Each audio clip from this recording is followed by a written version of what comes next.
அதாவது நாங்கள் வந்து ஐசிஓவா இல்லைலாம் கேள்விப்பட்டிருக்கேன், இல்லை வந்து ஃபோன் பண்ணுவாங்க, அதுக்கு வந்து எஸ்டிடி பண்ணுன்னு கேள்விப்பட்டிருக்கேன். இது என்னது பிசிஓ மருத்துவத்தில் இதுக்கு என்ன அர்த்தம்? ஸோ பிசிஓஎஸ்னால் வந்து பாலிசிஸ்டிக் ஓவேரியன் சிண்ட்ரோம். ஓகேயா, அது வந்து ஒரு 4 டிஃப்ரெண்ட் சிம்டம்ஸ் இருக்கிறது ஒரு கம்பைன் பண்ணி தான் ஒரு பிசிஓ.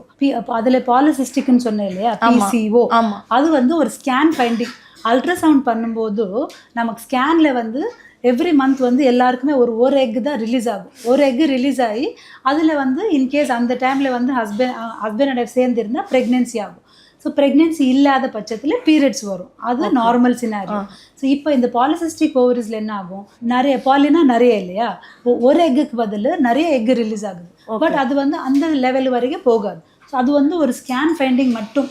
அதோட சேர்ந்து சில பேருக்கு இர்ரெகுலர் பீரியட்ஸ் இருக்கும். அப்படின்னா மந்த்லி அந்த பீரியட்ஸ் கரெக்டாக வராது. சில பேருக்கு வந்து முகத்தில் நிறைய ஆக்னி, இந்த பிம்பிள் சொல்லுவாங்க, அது இருக்கும்.